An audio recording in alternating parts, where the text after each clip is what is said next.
आप कह रहे हैं अनुरुद्धाचार्य छिछोरे हैं। ऐसा लोग छिछोरा ही होता है जो तो ज्ञानी संत हैं लेकिन अहंकारी संत हैं। हमारे रामभद्राचार्य जी, अहंकारी उनके हैं। अंदर बहुत अहंकार है। तो आप तो जो ज्योतिष के भी बड़े ज्ञानी हैं। बिहार में चुनाव आ गया, आप अक्सर कहते हैं चुनाव को लेकर भी भविष्यवाणियां करते रहते हैं जो सही भी होती हैं। तो बिहार चुनाव को लेकर आपका क्या आकलन है, क्या भविष्यवाणी है?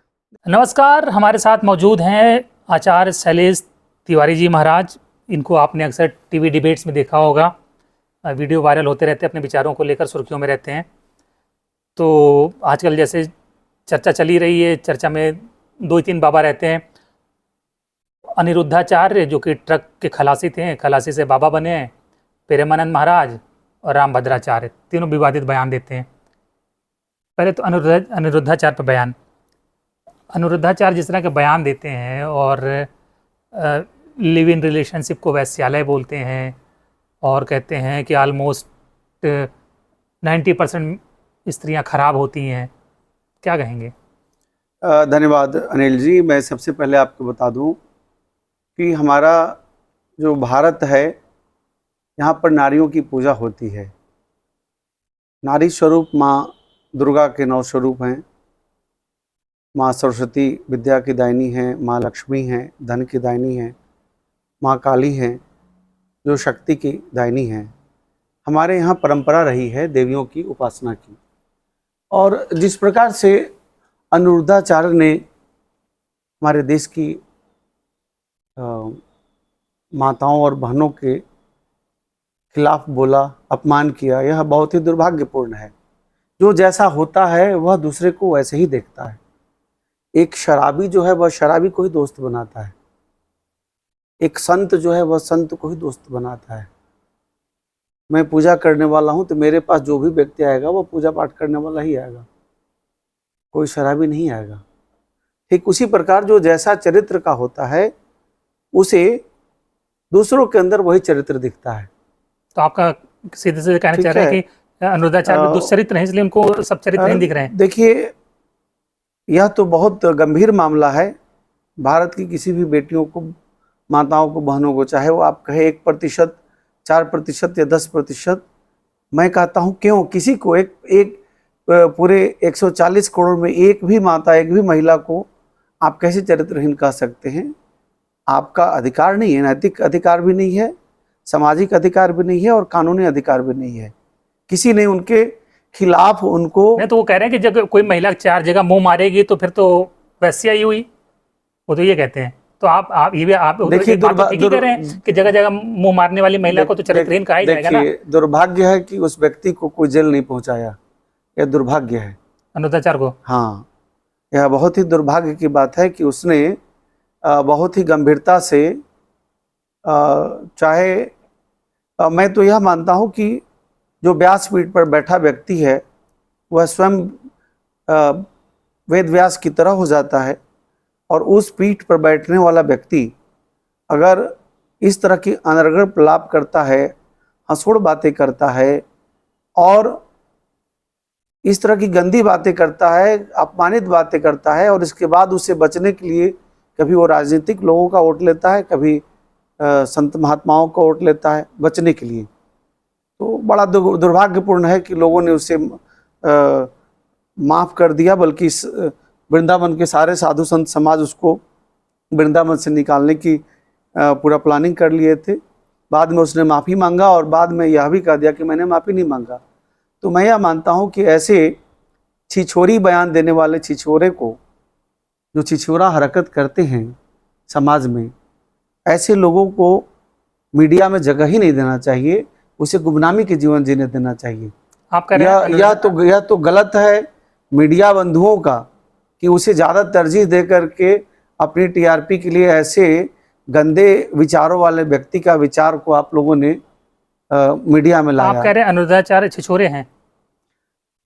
ऐसा लोग छिछोरा ही होता है जो माताओं और बहनों के खिलाफ बोलता है। बिल्कुल मैं कहूँगा, और मैं बहुत ही गंभीरता से बोल रहा हूँ। स्वामी अवमुक्तेश्वरानंद जी महाराज जो एक अच्छे सिद्ध संत हैं, उन्होंने अभी एक बयान दिया है। उनसे पूछा गया था इस अनिरुद्धाचार्य के बारे में, तो उन्होंने यही कहा कि उन्हें किसी भी महिला के अंदर कोई चरित्रहीन महिला नहीं दिखता, अभी तक उनको कोई चरित्रहीन महिला नहीं मिली। ठीक उसी प्रकार मैं भी कहता हूँ कि मेरे जीवन में अभी तक कोई चरित्रहीन महिला को मैंने नहीं देखा।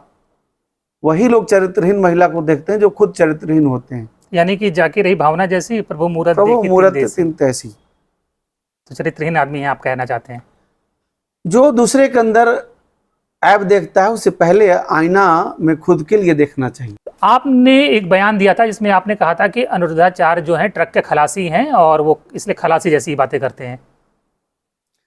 देखिए, यह सत्य बात है कि अनिरुद्धाचार्य ने खलासी की नौकरी की थी, उनके आश्रम के लोगों ने भी कोर्ट किया है। और मैं सुना सुनाई बातें पर नहीं बल्कि पुख्ता रूप से लोगों से जाना है कि वो ट्रक के खलासी थे। तो खलासी होना कोई बुराई है? नहीं, बिल्कुल बुराई नहीं है। लेकिन खलासी लोगों का आप देखेंगे नैतिक जिम्मेवारी नहीं होती समाज में। आप देखेंगे कि ट्रक के खलासी ड्राइवर अधिकतर लोग नशा में रहते हैं या किसी को कुछ भी बोल देते हैं, किसी से कैसे भी लड़ झगड़ लेते हैं। तो मैं यह मानता हूँ कि अभी भी उनका, यानी आप कहना चाह रहे हैं उनका आईक्यू अभी भी खलासी के स्तर का ही है, वो संतों वाला जो एक आईक्यू होना चाहिए। मैं कोई संत महात्मा नहीं मानता। वो अपने व्यापार के लिए, अपने धन संग्रह के लिए और नाम प्रतिष्ठा बढ़ाने के लिए भले ही कथा कहते हों, कथाकार हो, मैं उन्हें संत नहीं मानता। अनिरुद्धाचार्य को संत नहीं मानता। संत प्रेमानंद जी महाराज हैं। तो उन्होंने भी तो महिलाओं पे टिप्पणी कर दी कि उन्होंने तो परसेंटेज बता दिया कि 90% महिलाएं खराब होती हैं। उन्होंने एक उदाहरण दिया कि आज का समाज ऐसा जा रहा है, ऐसे नहीं होना चाहिए। और उन्हें पुरुष और स्त्री दोनों की तरफ से दोनों के बयान सेम थे। अब आप प्रेमानंद महाराज जी का बचाव कर रहे हैं, अनिरुद्धाचार्य जी को लपेट रहे हैं। नहीं, मैं कोई बचाव नहीं कर रहा। प्रेमानंद जी महाराज बाल संत हैं और ये सब लोग जानता है। और ठीक उसी प्रकार रामभद्राचार्य जी भी एक भारत के विद्वान संत हैं। अब रामभद्राचार्य जी का आप नाम ले रहे हैं, उन्होंने तो आपके प्रेमानंद महाराज पर ही सवाल उठा दिया था। उन्होंने संत मानने से इनकार कर दिया था। उन्होंने कहा था कि देखिए मेरे सामने आओ, एक संत का श्लोक पढ़ के दिखा दें। देखिए, कोई बांटा हुआ नहीं कि मेरा ये है, मेरा है, मेरा कोई नहीं है, मेरे सब हैं। कोई एक पार्टिकुलर ऐसा नहीं कि मेरा ये है, मेरा ये है। और मानिए तो मेरा कोई नहीं है, मेरा एक है भगवान शिव। मैं भगवान शिव को मानता हूँ, मां शक्ति को मानता हूँ। जैसे रामभद्राचार्य का बयान आपने देखा होगा, उन्होंने कहा था कि मैं प्रेमानंद महाराज को संत नहीं मानता, मेरे सामने आओ, मेरे एक श्लोक बता दें। उन्होंने संत की बात नहीं कहा था, उन्होंने बोला था संस्कृत का विद्वान नहीं मानता। तो देखिए, भारत में दो तरह के संत हैं, एक ज्ञान के और दूसरा भक्ति के। तो ज्ञानी संत हैं लेकिन अहंकारी संत हैं हमारे रामभद्राचार्य जी। उनके अंदर बहुत अहंकार है। और दुख की बात यह है कि वो तुलसीदास जी को भी गलत ठहरा देते हैं। अरे भैया, आप अभी आपका जन्म क्रम 75 साल वर्ष पहले हुआ है, आप 75 साल के व्यक्ति हो। और 400 वर्ष पहले जिस संत ने 500 वर्ष पहले भारत में इतना बड़ा रामचरितमानस महाकाव्य को लिख दिया, उसको आप गलत ठहरा रहे हैं। 2,500 वर्ष पहले आदि शंकराचार्य जी जो स्वयं साक्षात भगवान शिव के अवतार हुए, उनको आप गलत ठहरा रहे हो। शंकर भाष्य में कमियां ढूंढ रहे हो। आप कह रहे हैं रामभद्राचार्य अहंकारी हैं, फिर तो फिर संत रहे ही नहीं। जिसमें अहंकार हो जाए फिर वो संत कहेगा। अरे आज भारत में संत हैं कितने? अधिकतर लोग व्यापारी हैं। लेकिन इसी में ढूंढना है कि किसके अंदर सात्विकता है, किसके अंदर संतति है ना। अब मुँह से मत खुलवाइए बातें। संत कोई व्यापार नहीं करता। 20 लाख, 25 लाख, 50 लाख, 1 करोड़ लेकर के लोग कथा करते हैं, है ना। अब हम उससे क्या खुलवा रहे हैं? रामभद्राचार्य भी लेते हैं, सब लेते हैं। नहीं लेंगे तो कहाँ से उनका आश्रम कहाँ से चलेगा, वो यूनिवर्सिटी कहाँ से बनेगा? सब लेते हैं। कोई किसी का रेट है 50 लाख, किसी का 1 करोड़, किसी का 2 करोड़, सब लोग लेते हैं। तो यानी धंधा बना दिया लोगों ने। प्रेमानंद जी ने नहीं लेते, वो किसी से पैसे नहीं मांगते। शंकराचार्य किसी से पैसे नहीं मांगते। शंकराचार्य, चारों शंकराचार्य। मैं तो भारत में सबसे श्रेष्ठ संत के रूप में अगर किसी को मानता हूँ तो स्वामी निश्चलानंद सरस्वती जी महाराज, जो हमारे सिरमौर हैं सनातन धर्म के। हमारे सनातन धर्म के सबसे उच्चस्थ संत अगर भारत में आज है कोई तो स्वामी निश्चलानंद जी महाराज हैं। अच्छा, ये बताइए, जो पुरी के शंकराचार्य हैं, उनके सामने सभी लोग जो है नतमस्तक होते हैं।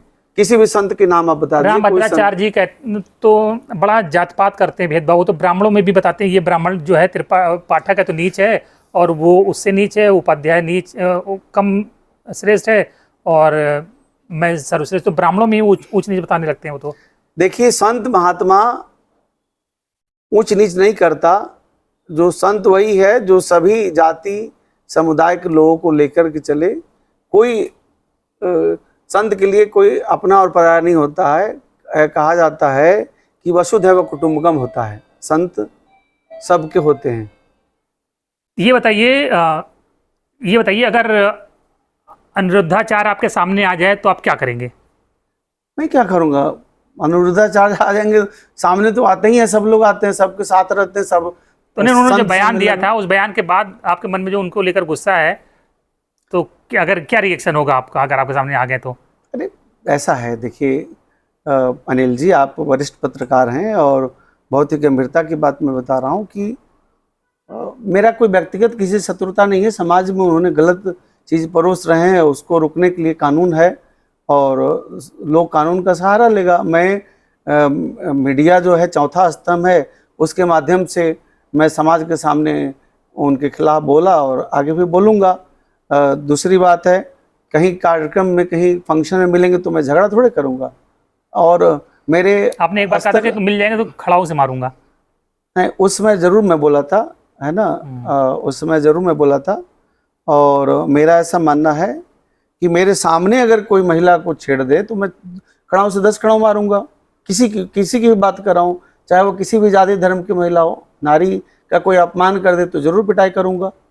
अच्छा, ये तमाम संत लोग हिंदू राष्ट्र की बात कर रहे हैं, तो हिंदू राष्ट्र होना चाहिए? मैं भी हिंदू राष्ट्र की बात करता हूँ। हिंदू राष्ट्र जरूर होना चाहिए। क्यों होना चाहिए? बिल्कुल होना चाहिए। क्यों होना चाहिए? हिंदू राष्ट्र होगा, क्यों नहीं होना चाहिए? आप बताइए कि पाकिस्तान इस्लामिक राष्ट्र है वहाँ हिंदुओं की दुर्गति है ना। भारत हिंदू राष्ट्र होना चाहिए। भारत यहाँ हिंदुओं का राष्ट्र बना है। के आप मुसलमानों की दुर्गति करेंगे? क्यों दुर्गति करने की कोई बात ही नहीं है। आप बताइए कि दुबई इस्लामिक राष्ट्र है, वहाँ हिंदुओं का दुर्गति हो रही है क्या? दुर्गति हो रही है? नहीं हो रही है। लोग अपने मौज में से काम कर रहे हैं, सब लोग एक साथ काम कर एक साथ रह रहे हैं। सेकुलर कंट्री के साथ क्या मसला है, दिक्कत है? नहीं, आप बताइए, क्या Dubai secular, UAE secular country है? तो हम नहीं है सेकुलर हम कंट्री। किसी को क्यों फॉलो करें? अपने खुद की नज़ीर बनाए, एग्जाम्पल बनाए। हम खुद ही एग्जाम्पल, इसलिए हम तो हिंदू राष्ट्र चाहते हैं। भारत एक हिंदू राष्ट्र होना चाहिए। ये सनातनियों की भूमि है, तमाम लोग संत कहते महात्माओं की भूमि तमाम है। लोग कहते हैं हिंदू राष्ट्र मतलब ब्राह्मणों का राज्य।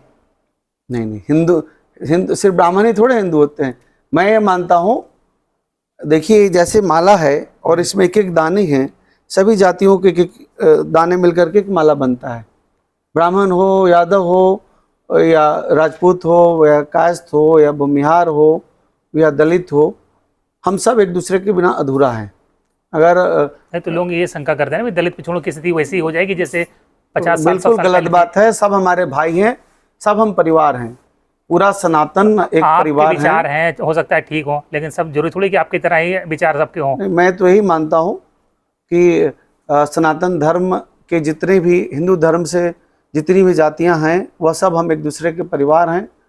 और मीडिया और शहरीकरण ने बहुत ज़्यादा विभेद कर दिया। आज भी हम गांव में एक दूसरे के घर जाके खाना खाते हैं, एक साथ उठते बैठते हैं, किसी के पड़ला हल्ला पर एक दूसरे का सहयोग करते हैं। आज भी हम लोग परिवार की तरह गांव में रहते हैं। तो हमारा भारत की पहचान गाँव से है, शहरों से नहीं है। शहर तो इंडिया है और इंडिया में तो तमाम तरह के जो है हरकतें देखने को मिलते हैं। तो आप तो जो ज्योतिष के भी बड़े ज्ञानी हैं, बिहार में चुनाव आ गया, आप अक्सर कहते हैं चुनाव को लेकर भी भविष्यवाणियां करते रहते हैं जो सही भी होती हैं। तो बिहार चुनाव को लेकर आपका क्या आकलन है, क्या भविष्यवाणी है? देखिए अनिल जी, मैं बहुत ही गंभीरता से बोल रहा हूँ कि मैं चुनाव के प्रेडिक्शंस करता हूँ डेट आने के बाद। अभी डेट आया नहीं है और सभी पार्टियों के अध्यक्ष का date of birth, time, birth place मिलाता हूँ, चुनाव का डेट मिलाता हूँ, उसके आधार पर मैं करता हूँ। लेकिन अभी जो मुझे आभास आ रहा है कि नीतीश कुमार तो मुख्यमंत्री नहीं बन रहे हैं। इसको कोरे कागज पर लिख लीजिए। ये तो सबको पता है कि अब उनके हेल्थ जो है हेल्थ को लेकर तमाम शंकाएं हैं। ये तो सबको, ये ओपन सीक्रेट है कि वो तो नहीं बनने वाले। कुछ नया बताइए। नहीं, सीएम नीतीश कुमार के ही नाम प्रेजेंट करके रखा गया है। चुनाव भी होगा। लेकिन नीतीश कुमार मेरे कैलकुलेशन से बनते हुए नहीं दिख रहे हैं मुख्यमंत्री। तेजस्वी यादव बन रहे हैं। मैं बिल्कुल अपडेट करूंगा, लेकिन मेरे कैलकुलेशन से बीजेपी की सरकार बनेगी। बीजेपी की बन रही है। बीजेपी की सरकार बनेगी, बीजेपी लार्जेस्ट पार्टी होगी और जैसे भी होगी बीजेपी की सरकार मुझे दिखती है। ये आपके जो है क्या कहते हैं गुणा गणित आपका बता रहा है। 2025 के अगर नरेंद्र मोदी की कुंडली देखा जाए उसके आधार पर अभी 2025 में उनका विजय दिखता है। जैसे फरवरी में उन्होंने दिल्ली में विजय प्राप्त किया, ठीक उसी प्रकार बिहार में भी विजय प्राप्त करेंगे और मेरे कैलकुलेशन से 2026 में पश्चिम बंगाल में बीजेपी की सरकार होगी। तो आपने तो हम दो स्टेट की भविष्यवाणी कर दी। जी बिल्कुल। उसके बाद 27 यूपी में भी है, 25-26 हो गया, 27 नहीं अभी 27 की चर्चा नहीं करेंगे क्योंकि 27 में अभी दूरी है ना। तो बिहार और बंगाल बता दिया आपने। हाँ, बिहार और बंगाल में मुझे दोनों जगह दिखता है। तो भाजपा वाले आपसे खुश हो जाएंगे बहुत अब। ऐसा है, हाँ। मैं किसी को खुश होने के लिए और किसी को दुखी होने के लिए नहीं भविष्यवाणी करता। मैं जो ग्रह नक्षत्र बोलते हैं, ग्रह नक्षत्र से बोलता हूँ। मैं किसी का नौकरी थोड़े करता हूँ, है ना। मैं किसी भी पार्टी से संबंध नहीं, मेरे तो सभी पार्टी के लोग मुझसे प्यार करते हैं। लालू जी से भी पारिवारिक मेरा संबंध है, इसमें कोई बट नहीं है, बाल्यकाल से, अभी से नहीं, है ना। मैं बीजेपी के एक एक नेता के से मैं व्यक्तिगत रूप से मेरे पास आते भी हैं, मुझे बुलाते भी हैं। ठीक उसी प्रकार कांग्रेस के भी बहुत सारे नेता हमें बुलाते हैं, मेरे घर आते भी हैं। समाजवादी पार्टी के भी आते हैं, बुलाते हैं। और भी अदर पार्टी जो है देश में, चाहे वो कांग्रेस हो, बीजेपी हो या कोई भी हो, और वोट किसको दे रहा हूँ उस समय कोई देखता नहीं है ना। हाँ, इतना जरूर है कि मेरा हिंदुत्व का विचारधारा है, हिंदू राष्ट्र और हिंदुत्व का विचारधारा।